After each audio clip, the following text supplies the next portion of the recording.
Good afternoon and welcome to the podcast of the Realms. I am David, the recorder, and today I have my co-host Carmen. Hello, I'm Carmen. And our very special guest, one of the leading contributors and aides to the creation and promulgation of the Realms. Welcome, Eve. Greetings. Thank you for joining us, and today we are going to be covering episodes 1 through 4 of Series 1 of Intros to the Realms. As these are the introductory episodes, there are quite a few questions that they do raise, and quite a few of those questions are going to receive the answer of, I'm getting to it. So let us start without too much delay on episode 1, the introductory episode. I'm going to throw it to my co-host Carmen, as she has less experience with the setting. And what were your thoughts and questions, Carmen? So, for the record here, I have mostly sticky notes. I am not reading off a script or anything, but this is just something that has, as I was listening to the episode, really brought questions to my mind. And I'm the kind of person who's always asking different kind of questions. So the first episode generally is that overview, introduction to the world. Hi, welcome to Jam'mar. This is the Realms. What is it? Who are we? And what exactly is the story that you have to tell us? Now, I'd like to ask first, who is the one telling the story? Is it you, David, or who is the narrator themselves? The narrator, for the purposes of Intro to the Realms and the channel, is a character called the Recorder. Mm-hmm. Me, it's off the insert. Okay. All right. So I get a very much, because the title of the channel is Gryphon'sLibrary, of course. So you have the Recorder and you hear the stories that this guy is telling us, and it's really great. I enjoy the vocabulary that you're using too. Is so delicious. It's wonderful. It makes the writer in me kind of go, I love listening to this. And you introduce kind of the storyline about everything that's happening. And you mention the terror. Now, what is the terror? I think I will let Eve answer this one. She is personally acquainted with the terror quite well, aren't you? Ooh. Very well. The terror is the Daemon Vanson. He is a being of utter chaos and evil. For the time that he was upon our world, with multiple times, he corrupted everyone and everything.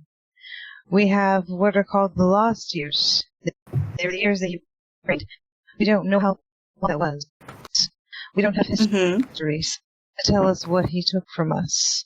But we went from a integrated society full of wonders and science and advances and so many blends of magic and so much knowledge that was shared amongst all the races. We went from that to back to living in primitive stone huts.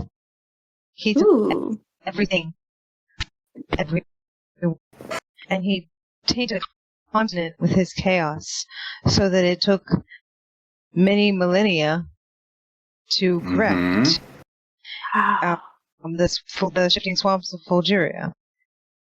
The terror of Vanson was the worst thing that can ever happen to a world. Period. I didn't quite hear that last part. The worst thing that could happen to a world, period, is a very good way to sum up the Daemon Vanson. There is an episode in Series 2 actually covering the Damon Vanson, so we'll leave more detailed discussion for when we cover that. But that was a beautiful description. Thank you, Eve. You're welcome. That makes me so curious because I love the name Vincent. For some reason, that just kind of was like a nerd name for this really bad, evil dude. But so it's kind of like, okay, what's this guy got to give us? And like that makes me question kind of how our own history on Earth, being me, a being from Earth, we don't know much about the dark ages of our own history, and that's kind of just like a reminder of, oh wow, like yeah, there are times in societies where stuff like that happens, and it's such a big loss. Like, so I'm really excited to see and to hear about what happened and kind of how that impacted the world around it, like even more in depth. Our previous estimate was 3,500 years that were lost. However, Yeah. we have found some things that might actually throw that into question and make it quite a bit longer. Ooh, nice. It is slightly discussed in episode 1 the fact that the chronotemporal mass, as that is the time that was occurred in that period, is completely morphic and changing. Mm-hmm. So Right. there is not a solid answer to that. That actually has been covered, Eve. So yes, it is a mystery. It happened in that glop of time. We're not allowed to go into that glop of time. I like Yeah. that. The advantages Awesome. and restrictions of a Time Lord. And I'm sure we'll hear a lot about the Time Lord later on, correct? Eventually, I still haven't figured out how to keep that under a 7-hour episode discussing temporal mechanics. Well, Hey, 7 hours is pretty good. Don't even laugh, Eve. You know that's good. All right, so moving on. I have a question. There is my notes are a little confusing here. I have written down Divine War in the middle of the chaos. Now, I think the chaos is referencing to the time of the terror, correct? That is generally considered the chaos time. Yes. Is there any record and the impact of what the Divine War that happened during that time? Something that we'll figure out later on? Or is that shared to us at all? The Divine War that happened that I think you are referring to, and this may have been a misspeak in the entry, was actually quite a bit later, because in the overview, I skipped about 40,000 years in like 2 sentences. I went from notice. the terror getting its ass kicked. Oh, and now we're in the stars. A divine war happened during that. Yes. That's about 40,000 years I did skip. I will admit okay, in my defense, the first episode had no script. I did it completely off the cuff. That's fine. Because it's the first episode. It's just giving us the information. It's kind of more or less a word barf of what's available. Yes, it was brain spaghetti, but I'm actually going to make a note that I had made that mistake so I can clarify the time periods, because a lot of stuff did happen in that sentence or two. if I didn't know and hadn't experienced it, I also would have been like, really? That's close. I would have thought they were in quick succession or concurrent. Yeah, thinking about it in my head, that's why I'm making that's why I'm owning up to it. It's like, yeah, I said that like 3 sentences. Whoops. Hindsight 2020. Where's my gem? Now, but the Divine War that happened will be getting expanded upon in a later episode that has not been scripted, but the basic points I think Eve can cover quite well after I put the framework of before the mortal gods, the gods Yeah. who put the demon in his place and then finally killed him, Mhm. they were the new gods. There was a whole breviary of gods before them that hadn't really done much, and let's say they didn't quite like upstarts and decided to try to teach them a lesson, and that went kind of wrong. You take it from there, Eve.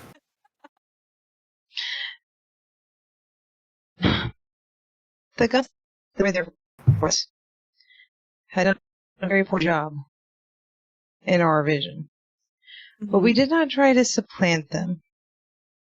We never tried to take any of their domains. We never tried to interfere with their worship. However, when some of you sit there in your castles and do nothing, and the newer gods slay and find the most evil thing that has ever happened, they tend to get more worship. Now, I don't know what caused them to attack us, but they killed one of our youngest. And this was unacceptable. In the wars that followed, we pretty much decimated that entire pantheon. Wow. I don't know that it was necessary, but it was vengeance and it was the right thing to do. You do not kill any V and not expect the entirety of the rest of us to destroy you. That's just a policy. So, Dang. unfortunately, things went back and forth. Mhm. One of our best and brightest kind of went on a bit of a spree.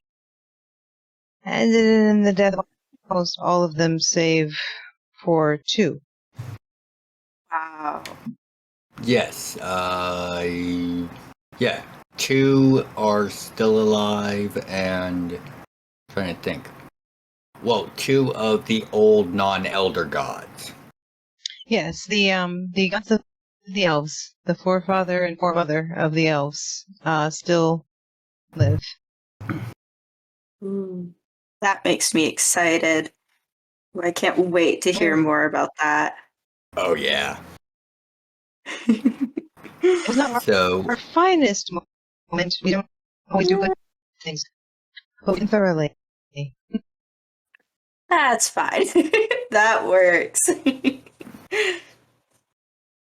So, God War covered. In brief, Yeah, basically. This is the basics for now, because everything right now is the basics. We're setting up that foundation for us to build more of the knowledge on. absolutely. Okay. Another thing that I want to know more about is you touched a little, so in that little time skip right there that we did in those 3 to 4 sentences, at the end of that, you mentioned the characters discovering the first spaceship, basically. It wasn't the first spaceship being discovered. It was because at that point in Realms history, they had already started doing some minor space exploration. Okay. And as covered, I'm not sure which episode off the top of my head, because of how they would travel in between planes and vessels, most of those vessels ended up being space-worthy anyways because of how they built it. So they had spaceships. What they discovered was the Expeditus Primus. That would be, the 10,000-mile long Uber ship. Tell us a little more about that. Well,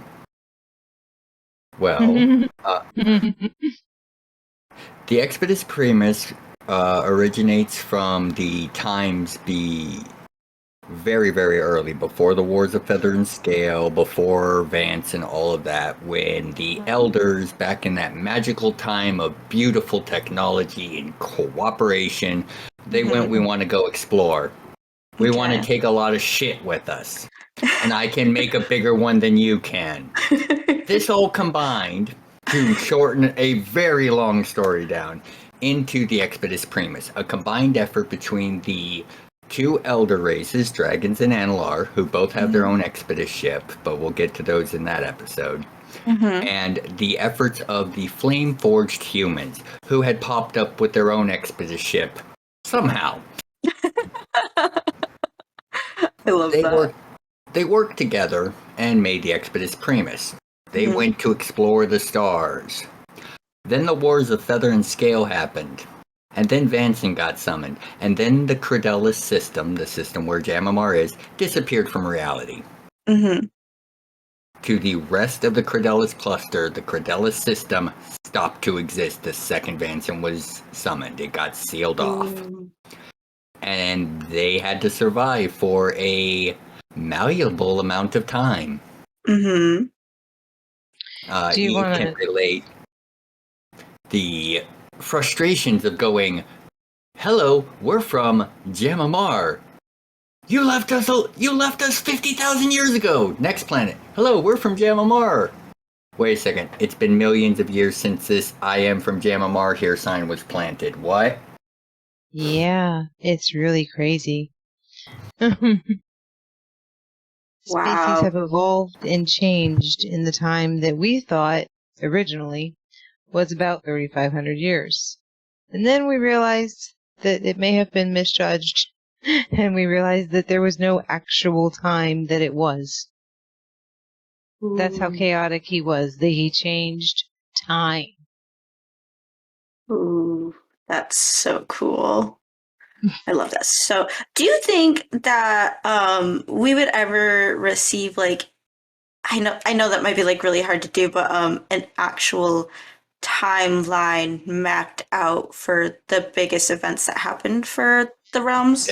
There is such a timeline in partial completion. There are things in motion that might move things on that scale right now. That's why I haven't published it yet. Okay. But there is a general one. Like And we need to tape about 100 pages together to make it. Well, I was thinking of getting that holographic paper so we can just tilt it like 5 degrees and have the next timeline ready. There you go. Yeah, that'll work. Because it's pretty extensive. Yeah, the discovery of the Expeditus Primus led to a explosion in the exploration of the stars because of the knowledge on it, the supplies on it, and the fact that it represented hey, we've already done this. What are we being hesitant for? So that was basically them saying a rediscovery of what they used to be. Yes. I love that. That gives me chills. That's like, ooh. Yes. I don't recall. Were there humans on the Expedition ship on Primus? No, there were no flame forged and no Teltechians, but you did find one of Jacob's bonded on it, remember? His youngest. Yes. But yeah, there were no humans still on it. Oh, don't worry, just me muttering in the background. So I know there is an episode more on the elder races, correct? There is It was all the races, wasn't it? There is a full race episode. That is episode 2 that we will cover. There is an episode on a subset of the 2 elder races, but I have not done a deep dive into either of them yet. So if you've got some questions, I'm happy to field them.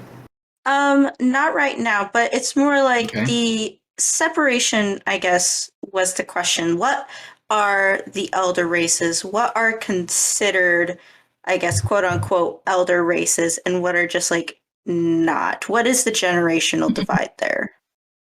All right. I will be happy to answer that. That's more appropriate for the second episode. Is that like your last question for this one, though? Yeah, basically. All right. before I give the answer to that one, and we start on discussing episode 2, I would like to ask Eve if there happens to be any creators she would like to shout out as we make our transition, as we here in the library very vehemently believe in promoting others to promote ourselves. Eve? I definitely want to shout out In Deep Geek. That's INDEEPGEEK. They have Links will very be in in-depth. the description. They have very in-depth episodes about various geek subjects such as Witcher, Game of Thrones, and a lot of information on J.R. Tolkien's world. Sounds great. Indie Geek is a great channel. I actually watch them myself. And thank you for your suggestion. Check out Indie Geek. All the recommendations will be in the description below for your convenience. And let us move on to the question of elder races and younger races. Sorry, my analar almost showed through a little. Yeah, go ahead. The elder races are those races crafted by the hand of the Nine Wings himself. As in, he went, there are dragons, there are Analar. Everything else was created by others or did the work themselves, such as the flame-forged humans, who have a very interesting history of not being intended to exist. Mm-hmm. All right, question. Who are the Nine Wings? The Nine Wings is the central overall omnipotent power of the realms. He is the creator, the destroyer, he is it, he is all. Ooh. He was also unknown until recently. Ooh. Within the history of the realms, besides the elder races themselves, the common population had no real conception of there being anything higher than what they called the gods. Mm-hmm. Nine Wings isn't all that worried about receiving worship, let's just say. Okay, so they're just kind of like, I made this, live kind of thing? I made this. It's my favorite. Don't screw with it. Okay, cool. So he puts things in order to protect it, like insane, psychopathically murderous, revengeful gods. I don't know what you're talking about. I'm sorry, what? I don't know what he's talking about. Sorry, something in the throat. We are very. Hold on. You're having a little bit of mic error. Try that again.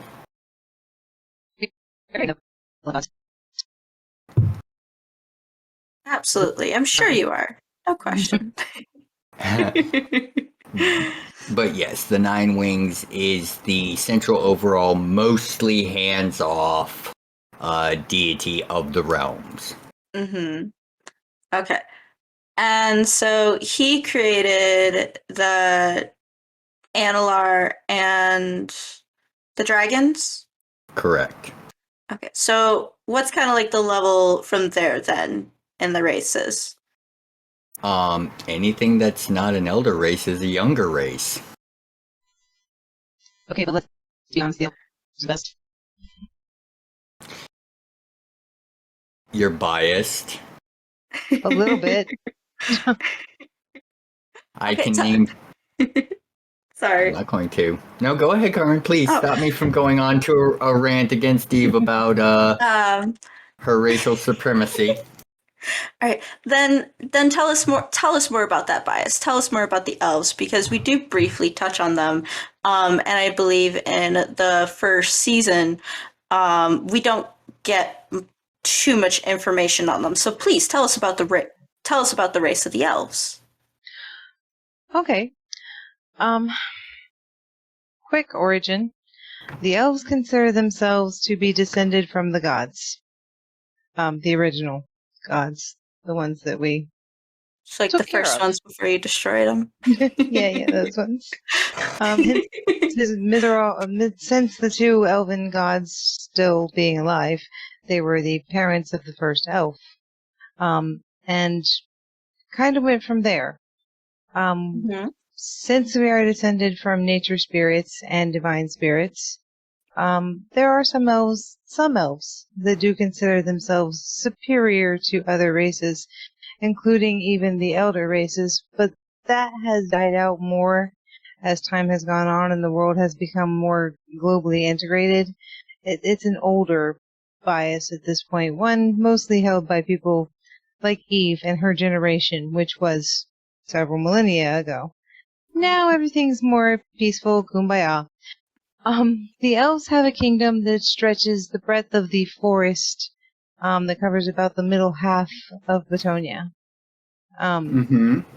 They have their varied species. They have many different evolutionary traits, depending on who they were descended from and the factors that influence them.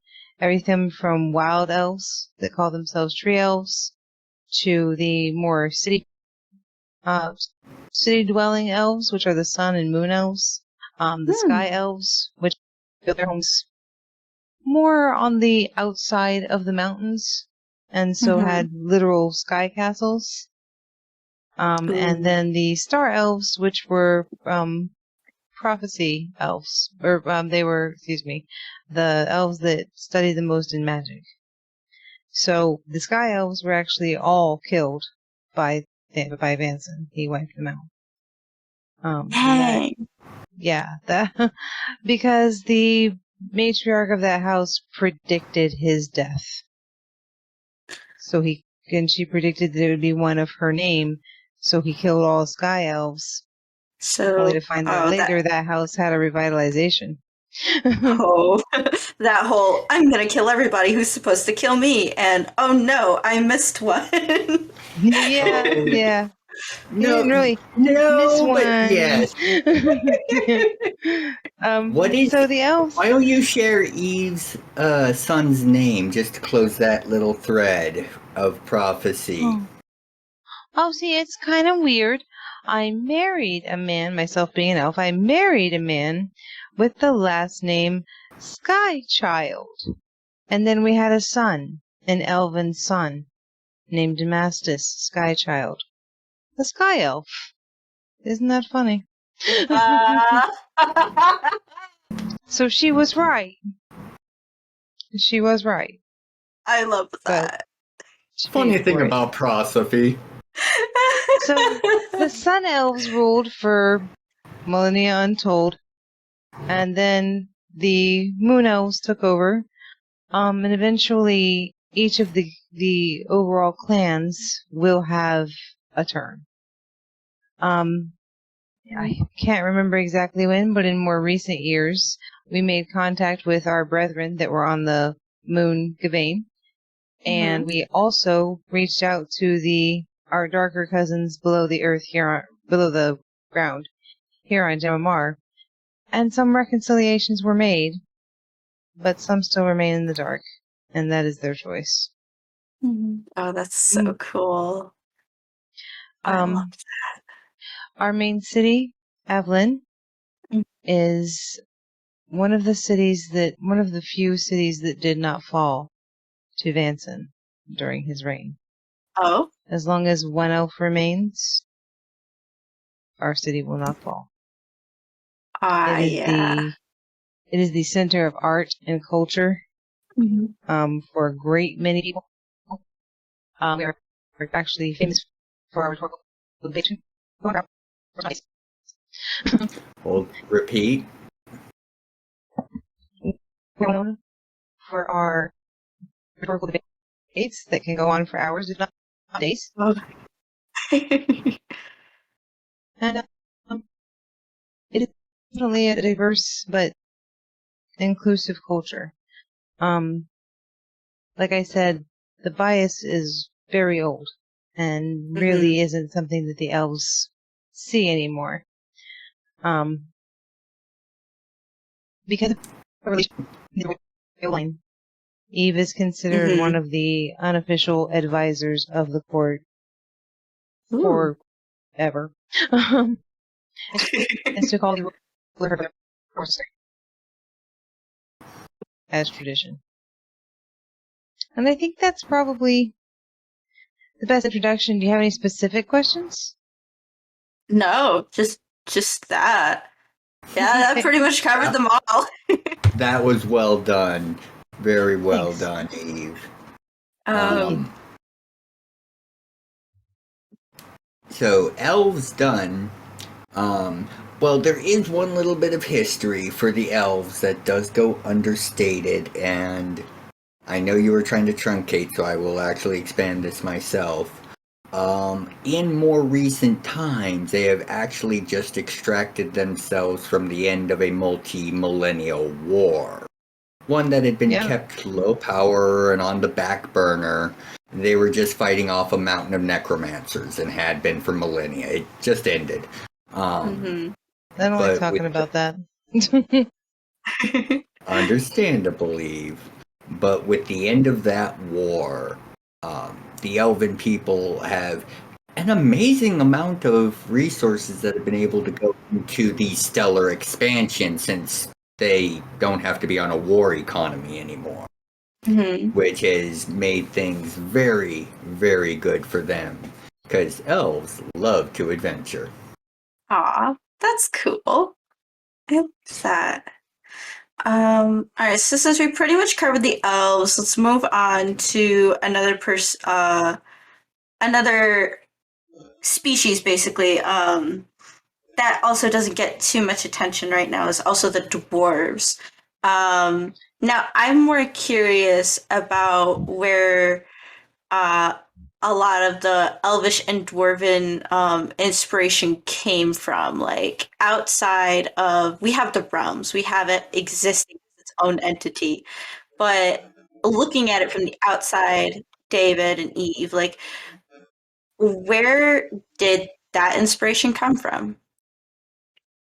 Okay, David, I'm going to cover this. Go ahead, they're yours. Okay, yeah, the elves were something that weren't entirely, fleshed out, of course. So I'm going to say I had a little bit of inspiration from Tolkien, as does everyone who ever does elves, as Absolutely did, of course, the original Dungeons and Dragons and the advanced Dungeons and Dragons books. I wanted to keep them mystical, magical. And so I decided that they were descended from gods. Well, from one particular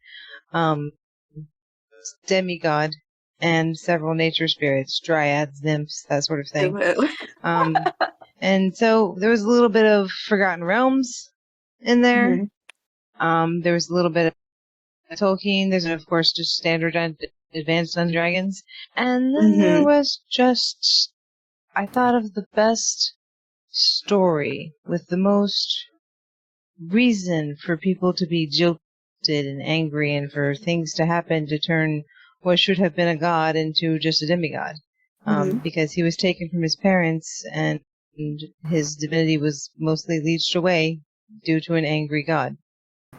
I wanted drama in their beginning and the divisions to be clear, to just indicate that elves are varied, they're different, and they all look different. They can act different, and I just wanted them to be, diverse, basically. Yeah, so it has that casual diversity that we see in a lot of the presentation of elves in our world right now, but it also adds a deeper exploration that those fictions may not always look at. Like you look at the entire culture in itself, like, yeah, we have Tolkien. Tolkien is kind of the base of what fantasy we know right now for this generation, for this side of fantasy writing, basically. But you've given your own real spin. Quick, yeah. Here's an interesting thing. about the elves of Jam'mar. And Mhm. something that Eve didn't mention, again because she was being concise. The capital of the elves, the streets are paved in precious metals. Bruh. Not your normal elves. Nah, they rich. No, the Very. streets are magical. They change the metal they are made of with the ruling house. So for millennia, the roads were paved in gold. Now, those are paved in platinum to honor them. Ooh. But when the house passes on again to either the Star Elves or the Sky Elves, or even the Tree Elves, the streets will change once more. That's cool. Thank you. I like that. And that's the elves. So now let's take a look at the dwarves. What do you got for them? The dwarves. They were originally a fairly reclusive society. They did manage by staying in their mountain halls to avoid some of the ravages of the Terror of Anson. However, the recovery was also slower, as they were very reticent to reach back out and to attempt to have safe relationships with other races. And of course, the world was still greatly scarred and very untrusting. The elves had, of course, retreated to their city. Polaron was one of the last safe human-based cities. Everyone was really hesitant to believe that it was over, even. That this wasn't just a lull in the crazy. So when the dwarves did reach back out, it was first to the elves, honoring their ancient generations long alliance. Not really a formal alliance, but just a friendship between their races that they could remember, and that they did remember from many ages past. The trade routes reopened, and the halflings began their caravans again, and Undergate became a thriving craft metropolis once more. And so when the caravans came through, they brought precious metals and weapons and jewelry and carried these to the elven cities and so on and so forth. So once again, the dwarves were very much part of the world. Now, I think they were, during the God War, their god was slain. And so their clerics lost their powers. There was no one to supply them, no one to give them their spells. And so the dwarven religion, so to speak, shifted culturally. Now they worship ideals such as honor, bravery, craft, skill, luck. They worship not a god, because a god let them down. A god left them alone, the god that had created them. And so they turned to ideals, and they became a more matriarchal society as a result of that shift. Not in a cruel way, obviously, but it is more female-led, basically. They are, of course, renowned for their ability to find, locate, and craft not only the precious metals, but also stones that are within the earth. They are the best at finding them, the best at crafting them, and the best at making them able to be imbued by, say, elven sorcerers who save them, or warriors who imbue them with certain abilities. I mean, if you want craftsmanship, dwarves are the way to go. Absolutely. I love that. I should mention, Ungate is a many leveled warren of thousands and thousands of shops and homes interspersed throughout most of the mountain chain. Yeah. My current numbers has like 4,600 square miles. surface. Yeah. When you say the mountain chain. The northeast part of the mountain chain on Batonia. Okay. Cool. Having to look at a map real quick. Yeah. As we don't quite fully know the map yet, as that will come later on, episode 4, I think. Yep. Anything else about the dwarves you would love to share? No, they're not as not as what is the word, clannish as the elves are. However, there are three distinct I wouldn't say what types of Subspecies. dwarves. Yeah, species. There you go. Yeah. There are the dwarves that are mining at finding the items. For ores and metals. Then there are the dwarves that are skilled at finding crystals and gems. Then there are the dwarves that are the largest part of them, the largest amount of them are craftsmen. And they usually take these names like the elves do in human worlds. In human worlds, they just, this dwarf's name is Doran Gemcrafter. This dwarf's name is Doran, Earth Delver. They give names that reference what they are, basically. Because their own names are unpronounceable in common. I like that. It's kind of like me. I'm a Hufflepuff. I'm really good at finding things. I don't know. I can help them. I can help them find shiny things. I really like shiny things. And the dwarves actually, like the elves who have their cats, which have evolved to have telepathic abilities and actually are sometimes lifelong or longer companions. Yeah. The dwarves have dogs, also capable of telepathic communication. But the dogs are also somewhat divided as to what they can do. Some dogs can literally sniff out veins of ore, as if there is a smell to it. Yes, and some can sniff out crystals, as if there was a smell to it.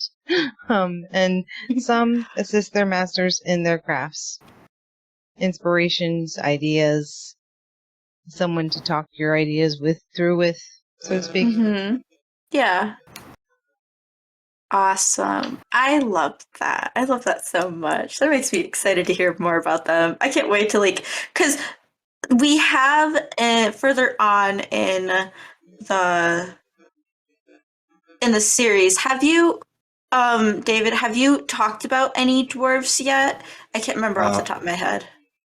There has only been one dwarf that has made an appearance in the tales, Nada, but as far as speaking to the dwarves themselves on an episode, I have not.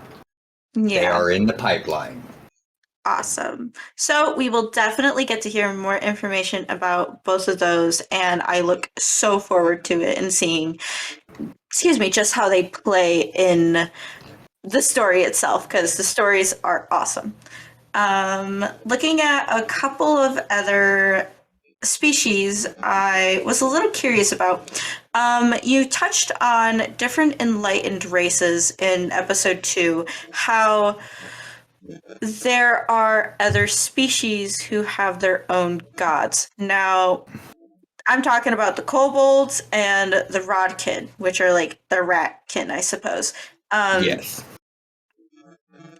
I'm curious, how do you say that they have their own deities? Are those deities separate from the elder races and those gods, or is this kind of like something different that fell out of what you call the primordial soup? Well, I think there might be a little confusion there because I do. Okay.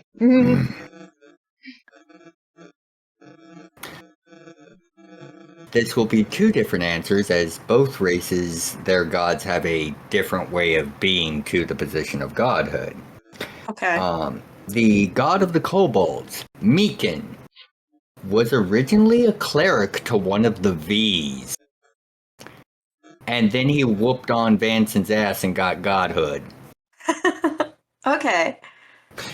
Now, for the Rodkin, their god is named Ao, short for Anointed One. Mm-hmm. The Rodkin were discovered on what is now the Teltekian home planet of Newarth, very early in the Age of Stars. This actually predates the discovery of the Primus. Okay. And on that planet, the unenlightened races, which is the realm's shorthand of you're intelligent enough to know better. Are you civilized and can we trade with you, or do we have to beat you anytime we see you? That's basically civilized, uncivilized. Okay. Fair.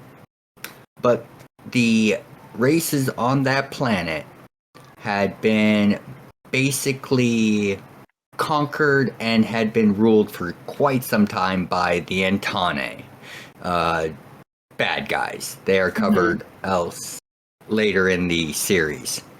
Mm-hmm. Except the Rodkin. The Rodkin got conquered and then twisted it around on their conqueror, usurping his power and instilling it into one of their own, their anointed one. When the realms made contact and some things happened, some continents may have gotten slagged. We'll talk about that later. But at the end of it, Ao was recognized as not only the leader of his people, but of having attained the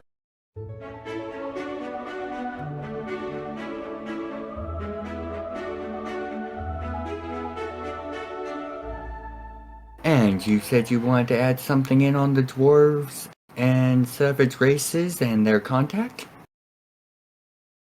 Well, most of the savage races.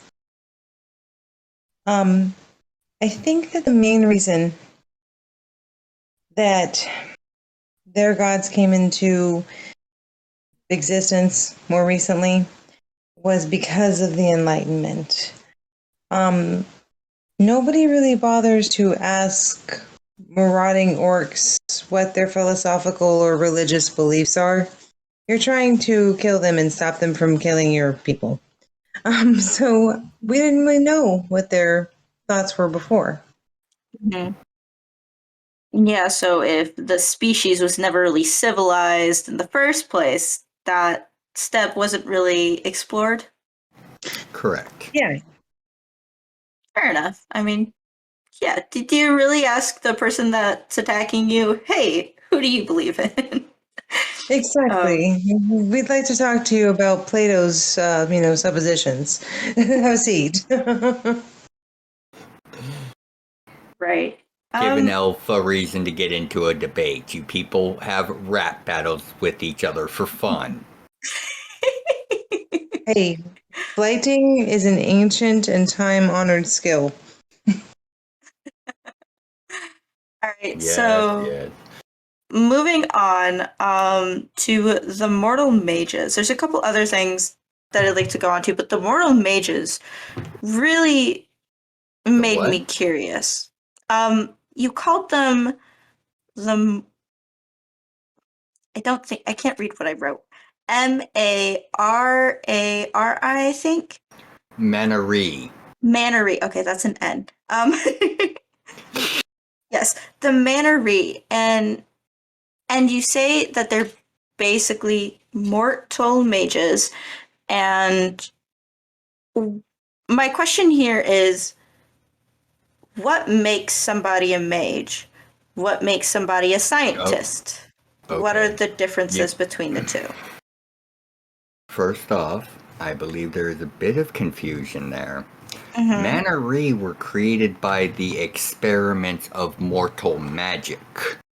Okay. Which was a very nice way of saying magical Mengeles. What's that? What they did was evil. As in Mengele the scientist. The Mannery were created by mages going, hey, this is a dryad. Hey, this is a person. I wonder what happens if I stick them together on a fundamental level. Splat. Oh, that one didn't live. Let's try it again. Splat. Okay. Yeah, so I was confused about that. There's not too much, sorry. It was very Goebbels of the Nazi Party-esque. All right. So, what is a mannery? Just that? They're a combination of a sylvan spirit and a humanoid. That it was such a common line of experimentation because the sylvan spirits during those early ages were far more trusting and friendly than they are now, partially because of this. Don't blame And the idea of just taking this spirit energy thingy and making a person stronger with it was the concept, and it had happened so many times. Eventually a species was created, and that would be the Mannery. Okay. Yeah, because that's not quite covered in the video. I I'm not think trying to scare everybody off. no. But you did say that did bring up the question of still, what is the difference between magic and science then? As like science is like we rely heavily on science in the world that we live in right now as an Earth. Is that kind of what magic is like for the realms, or what is that combination? What's the difference? Looking at it from an outsider's perspective. That's a big question. Yeah, sorry. No, we'll cut it. We will cut this one down to an easier answer then. I believe your question is, in essence, if I go outside and I throw a 1-pound ball here on Earth, and then I step outside in Jam'mR and throw a 1-pound ball, are they going to do the same thing for the same reason? Mm-hmm. The answer is yes. Okay.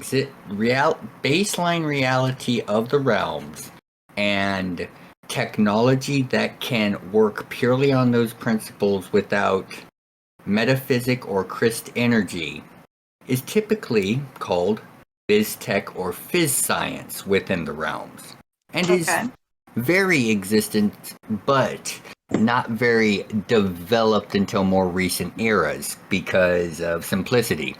Because magic science, which, depending on the magic in play, is either very much a science or can be described with scientific terms to some degree.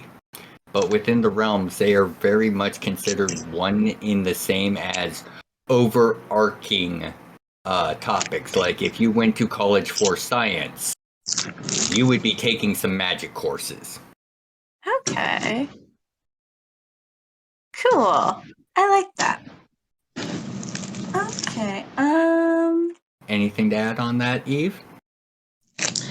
I don't think I have anything additional. Okay. I mean, magic is also by some considered an art. There are entire magic academies based on becoming a certain type of mage. But again, you're going to have some science classes in that as well. Especially Celestial Protection 1-on-1. Do not mix Aether with Void. Yeah. I think I missed that class. All right. And that actually provides a perfect segue into the next episode I have questions on, episode 3. Alrighty, but before we get into episode 3, Carmen, why don't you go ahead and tell us about one of those channels out there that you do like to watch in your spare time? So I actually really enjoy Jaden Animations. They are an animator on YouTuber. They animate different stories about their life, but also one of the stories that I'm really following right now is actually the animation of their recent D&D game themselves. And they're telling their own story. It's a D&D. YouTube is like really great. Jaden Animations, I need you to upload the next video, please. But Raw good. And I definitely suggest going ahead and giving them a watch. I enjoy their content a lot, and the different people that they also get involved with and make videos together. Excellent. I've heard of Jaden Animations. I've heard the name get tossed around. I'm not sure if I've watched them, but I'm going to give them a look at some point. As always, links to all of the shoutouts will be in the description below. Now, episode 3? Yes. Christek, magic, the science of the magic. I don't know, am confusion. Okay.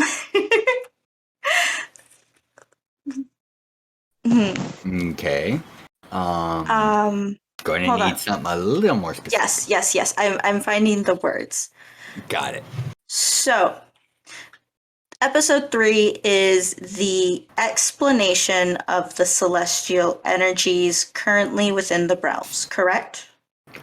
Of the celestial energies of the realms. Of There are the no realms. more, there are no less. Those are the 4 fundamental forces of the realms. Okay. So I want to dive in here a little deeper into what is considered magic, and I guess because I'm struggling with the perspective of what we see here on Earth as magic and what they see on Jam'mar as magic. Could you explain that, I guess, cultural perspective for me a little more? And the involvement of the energies themselves. I will say that Christ and its variations are deeply intertwined with both magic and science, where they are separate and where they come together. You'll find both applications on a battlefield or in a firefight, but the two are very closely intermingled, and then Christ is used for both.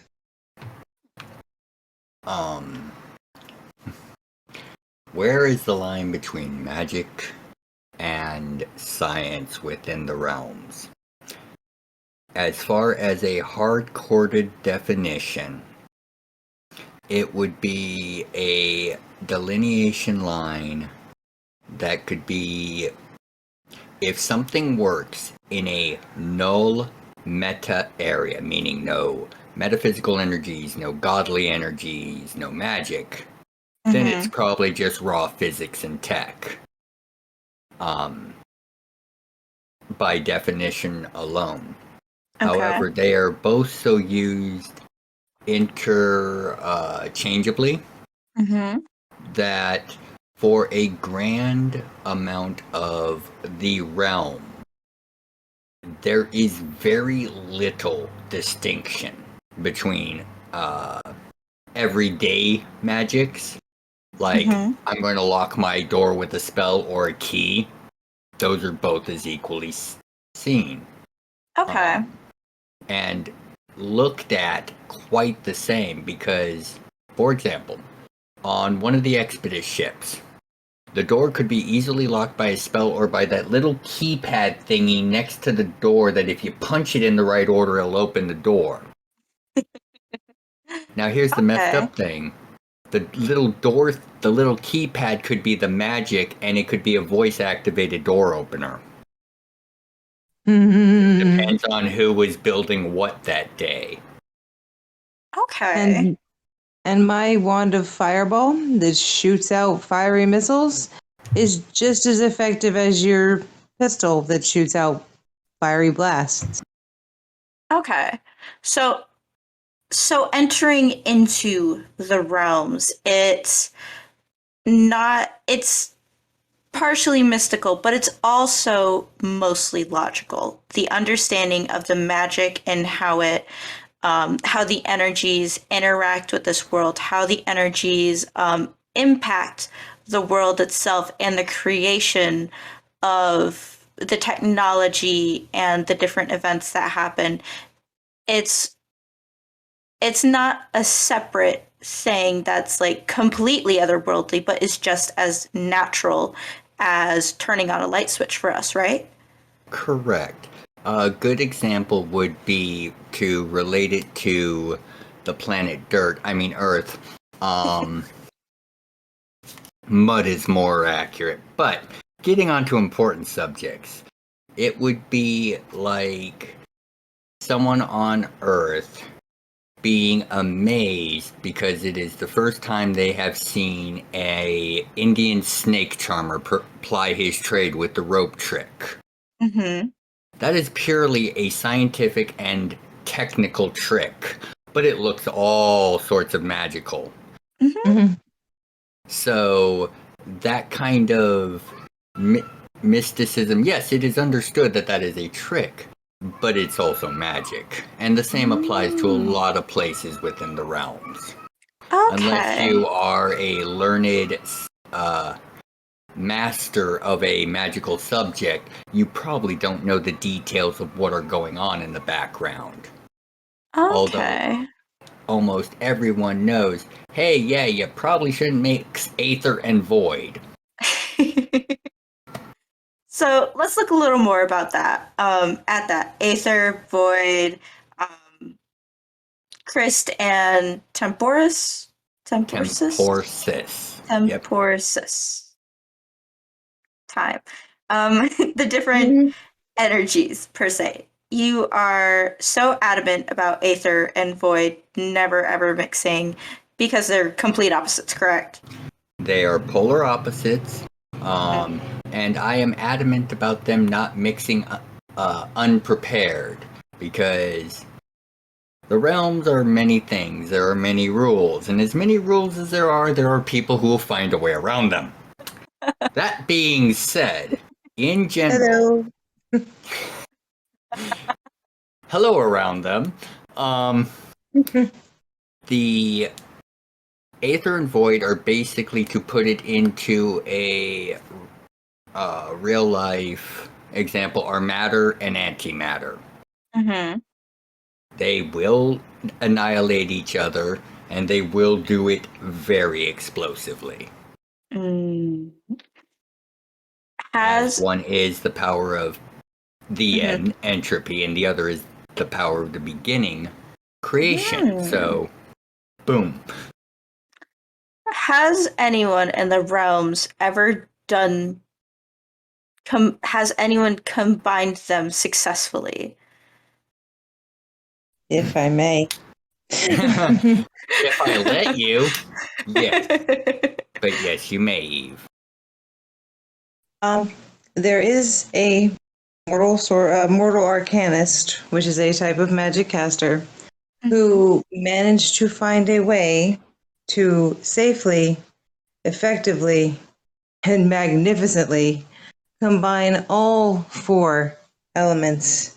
Ooh. It took time, it took study, it took dedication, it took a lot of patience from David, but eventually, at the end of everything, I did have a character who was able to blend them all. Mhm. That can be learned as Mm, a person, but it takes that much time and dedication to safely do it. You can easily do it unsafely and blow yourself up. That's fine, but if you want to safely do it, it takes a lot of dedication. Okay. Alrighty. Because I just love the idea of using both of those together to create unimaginable destruction, but also, like, obviously, yeah, you're gonna blow things up if you do it wrong. What Oh God, unimaginable! Like you can't even. Oh my gosh, so much destruction. Um, one question that I have about Temporsis is you mentioned how each of the energies, each of them have a way that they manifest physically. hmm Um, but you say that Temporsis rarely ever manifests physically. So what Correct. would that look like if it did? Well, to add a little bit of clarification, because I do not believe it came across very well in the video upon my review of the script.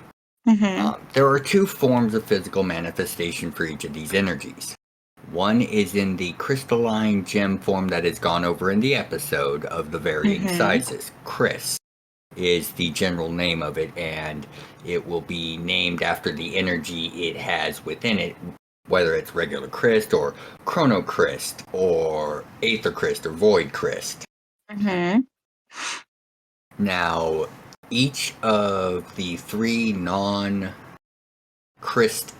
celestial elements, being void, aether, and temporsis, do have physical manifestations as well.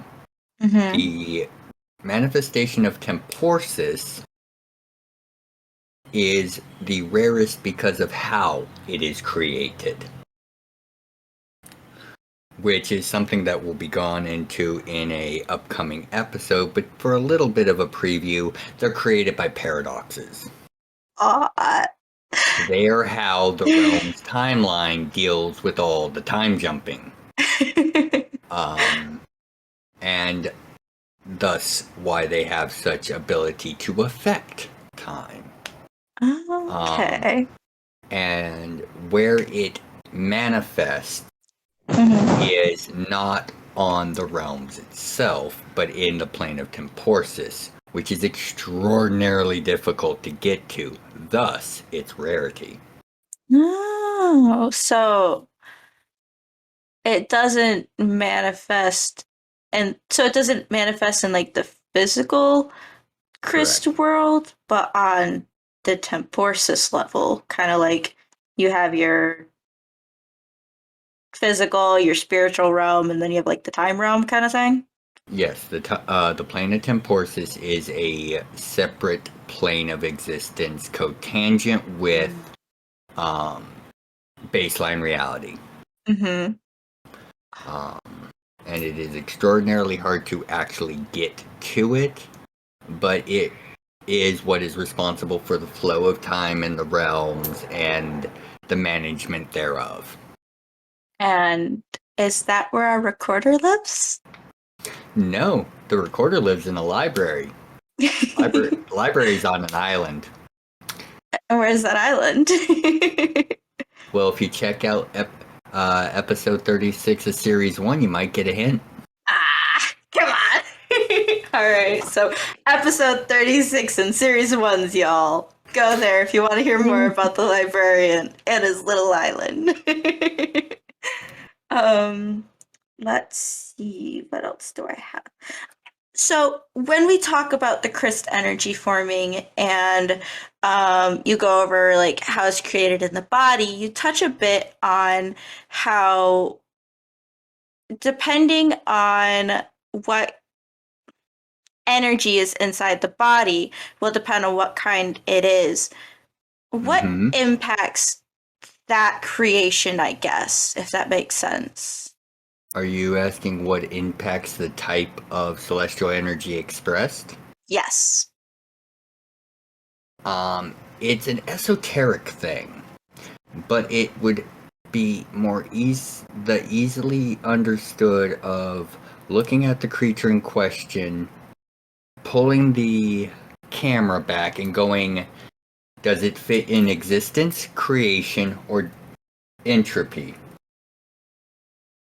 And that will be your guide, such as the undead. Those denying the end are creatures of entropy, whether they want to be or not. Whereas nature's spirits, the spirits of life, creation, making, they are aether aligned. And almost everyone else is Christ. Okay. Because we just exist. So, while not a perfect scale for describing what will an individual be likely to impart if they leave a Christ after passing, that is a general overview of how you could take a educated guess. Beginner's guide. It's a place to start. Awesome. So theoretically, if you killed a bunch of nature spirits, you could get a handful of aether? Yes. Theoretically. Hypothetically. But then, for possible future discussion, yeah. Yeah. um, and something else that I was a little curious about. Let's see. Actually brings us into our next episode for episode 4. Alrighty. Then, if we are about to head to episode 4, I guess I'm actually going to have to saddle up and recommend a channel. Mm-hmm. Honestly, it's an easy recommend. The Black Pants Legion. Mostly started as this gentleman texts his desire to just put some stuff up on the internet while he was having some fun.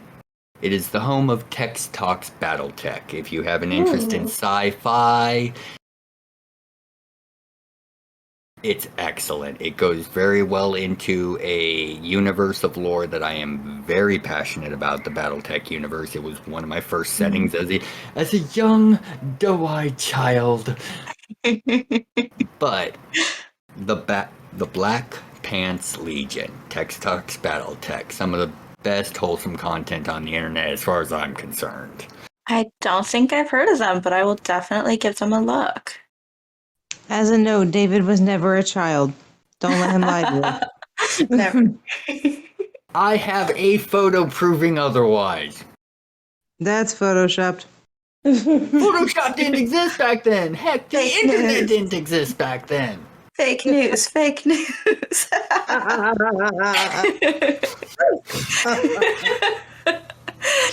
Alrighty, so are we ready to delve into the last episode for today? Yes, let us head into the last episode today, which was the very stimulating and exciting topic of geography.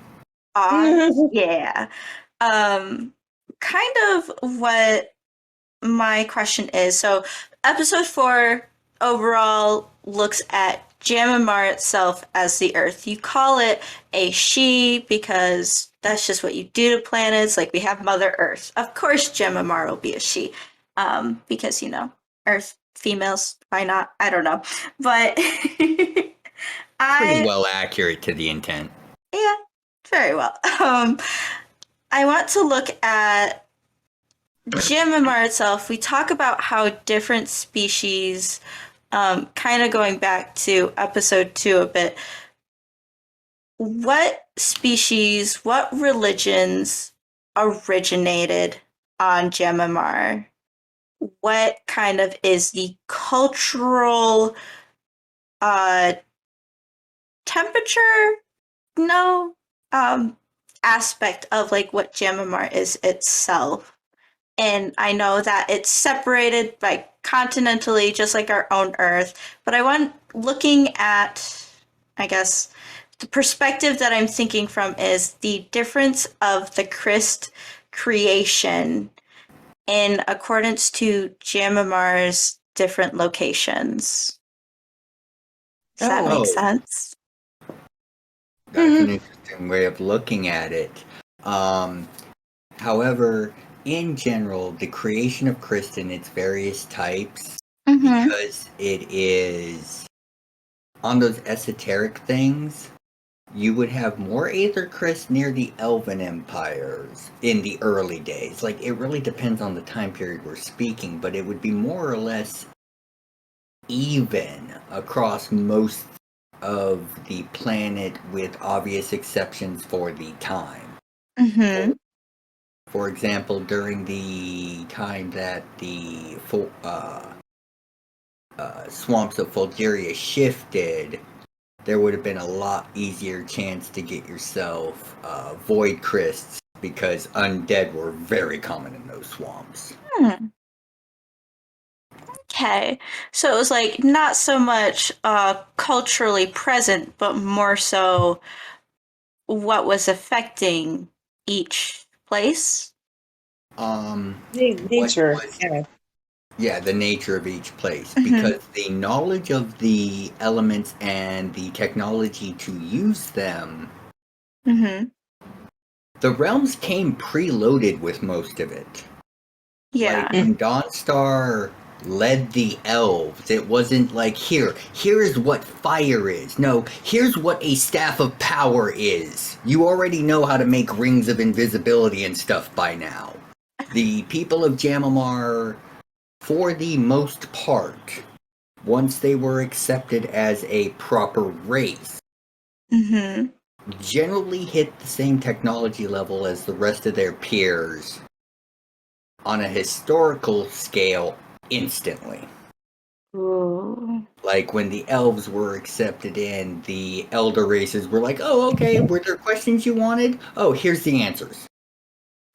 So the technological level of the realms has always been fairly high up until some winged demonic arse decided to knock everybody back into the pre-medieval times. But even then, the technology remained. So they all had the basic knowledge of Christ, because that's the core of most technologies is Christ. Okay. And a lot of the younger races are created races. Mm-hmm. So they were kind of full-fledged, just knowing stuff. Like the when like David said, when Dawnstar led the elves, the dryads already knew magic that they could teach their children, and they already knew forest lore. The dwarves were made knowing how to smith, how to assist their god in finding the ores and crystals he wanted. So a lot of these were created full-fledged, like kind of like Locked, stocked, and ready to rock. there you Bro, go. why don't they do that with adulthood? Like, for real.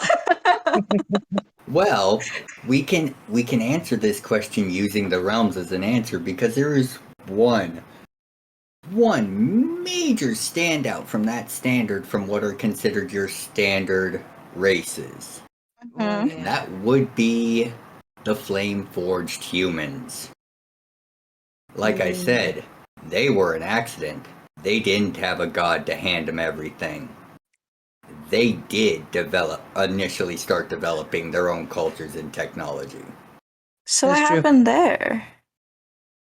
The first emperor, the man who would become known as the first emperor of Domnitra, the Uniter of Tribes, showed up and went, hey, all you guys that are busting ass and doing so good, all work together. Come here, let me show you some tricks. His name was Price. He is still alive today. But he has not always been with the humans. He comes and goes, shows up and disappears. It's one of the many mysteries of the realms of how someone from that long ago is still doing things. It is? But I thought it was explained. no, not to general satisfaction. Not to Gotcha. us yet. Okay. I'm interested to hear more about the flame forged humans. Um, but that's more so in like a general humans question. You kind of leave that at the end of the races, but also like on Jam'mar itself, what does the impact of the different species have to the world, to Jam'mar and its geography and the cultures? Mostly about humans, but Well, the humans mostly hold the. Holding territory isn't really a realms thing. It isn't necessary. It's a concept that very much confuses most realms tacticians. Because of the high prevalence of technology and magic, you don't need miles and miles and miles of land for farmland. So the concept of holding a massive amount of territory isn't very common within the realms unless there is a more pressing logical need. That being said, The humans are most heavily felt on the continent of Solaris, at least in ancient times. In more modern times, it's a more universal thing. Everyone lives a little bit of everywhere. But the traditional homeland of the humans is Solaris, in its deep forests, where the elves and dwarves, as well as a couple other races, have their, well, the halflings and gnomes don't really have a homeland so much, but they are a little bit of everywhere on the bigger continents, where the elves and dwarves are on Batonia. The Crystons, the artificial life forms, have their own floating continent. The Analar live on the continent of Fulgeria. Well, their capital is on the continent of Fulgeria. Also, the only city of the Analar that touches the ground. I think we had even mentioned when we talked about just taking one step back, that even with the territories that are held on Batonia, it's like the elves are in the forest. They don't own the whole forest. The dwarves are in the mountains. They don't own the entirety of the mountains. So those are geographic areas that are established. Elven forest, but it's not all owned by the elves. Dwarven mountains, it's not all owned by the dwarves. Okay. So they each have their kind of like a lay to claim that they're known for as a species, but that doesn't mean that currently at this point in time they would consider themselves owning it as we would owning our own property, correct? Correct. It's more like, this is my neighborhood. Yeah. I don't own the Borders are entire loose. neighborhood, but this is my hood. I like that. That's really nice, and it kind of gives that little bit of familiarity too. Let's see. Oh, the reason for that is that Jam'mar is very, very, very, very, very much larger than Earth. There is a ton of land. There is no need to fight over it. As well as the political benefit of, if you need to expel someone for whether it's crimes or just not fitting into society, it's a lot easier on everyone if you're not expelling people into other people's sovereign territory. And if there's that much free land, they can go be at peace in open area. Somewhere else. You can go be you over there. Exactly. Do you over there? Not around here, because this is my space where I'm being me, but you can be you over there, like way over there. Us over here, we're gonna be elves right here. You over there are gonna be necromancers. Do it way over there. So that does bring that does bring up a good question, though, in comparison to Earth. I know you touch on it a bit, but what is Jam'mar like? As far as weather, it experiences relatively the same range of the same range of natural weather. Once you start throwing magic into it, all bets are off. But in general, you get fairly even temperatures across the planet because of how the planet itself rotates on multiple axes. To where they experience summer universally. It is either summer or winter. It doesn't matter which hemisphere you're on. Old winter is coming. Because that is determined by the closeness to Jam'mar's sun, Credelis, as it has an elliptical orbit. Okay. All right, that makes sense. And so, like, as you said, it's like a lot bigger than Earth is. It has the few weather differences. Geologically, we're both giant balls of mud spinning around in space with our own heat lamp, I suppose, with the sun. Yep, that's about right. And looking at the different cultures on Jam'mar itself, and it has so many different religions that it has, and the impact that these religions have. In episode 4, you talk about how the god of nature helped cleared or helped cleaned up the impact of the chaos of the terror on the world. Or you touched on a bit. What I'm curious about is what was that partnership potentially like? Because you have the gods of nature or whatnot who's helping, I guess, fix the earth after the terror, but was there any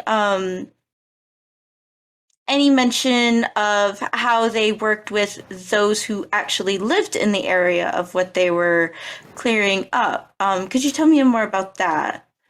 Well, before I release it to Eve, because she is the expert on this, there wasn't much working with the local population, as the shifting swamps of Fulgeria, which were the tainted areas that were created by Vanson, because that's basically where he had his home. So chaotic was he that a old growth forest became a shifting swamp.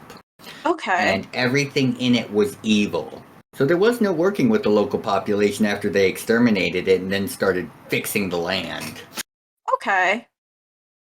But the work of Her Majesty Empress of the Gods, Genevieve, and her priest, and eventually the assistance of Roth, the god of nature's calm, is what turned that back into an old growth forest. And we'll let Eve take it from there.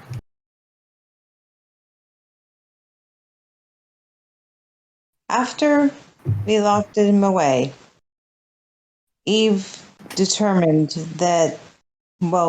determined to remove his mark from the world. Mm-hmm. While this had some negative consequences for some people in different ways, I think Fulgeria on the whole benefited the most out of everything. Mm-hmm. There was already Fort Falcon Flight has been there for time immemorial. The necessary cleanup was many clerics, many warriors to guard them and to clear out the forests, and many mages to assist to supply those forces. So it was a very large concerted effort to purify the forest. When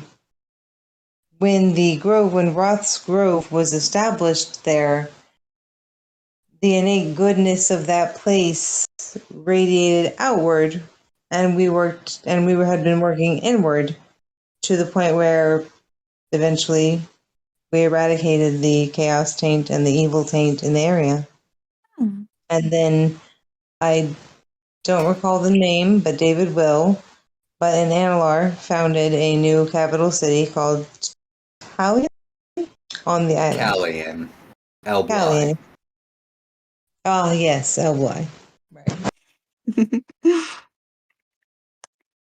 And so that place was healed after the terror had been eradicated. Yes, but the total healing took what, 10,000 years, David? It took quite a few thousand years, yes. Yeah. That's a lot. I think because hearing that in the episode, just even briefly, and then hear you speak on it a little more, gives a very interesting perspective of the potential relationship between how the gods and their creatures can maintain the worlds that they live on. I think that's super cool. And does that ever like the maintenance of Jam'mar, of the realms, ever really, is it ever really super needed for both the gods and the creatures that they created to work together in order to do things like that further on in the story? Or is that the only part where that happens? The mortals and the gods of the realms interact and work together and at cross purposes often. The gods are not distant in the realms. They're not overbearing, but they are not distant. Hmm. We are. There's a very interesting classification as to how problems are approached. Gods have certain things that they can do and purviews that they follow, and then they have things that they shouldn't interfere in. And so if we see something but we shouldn't interfere, we point a mortal at it. Look, mortal, go take care of this problem that I can't take care of. It's called throwing a mortal at it. I like that. So yes, we do work together as well as against each other sometimes. Fair enough.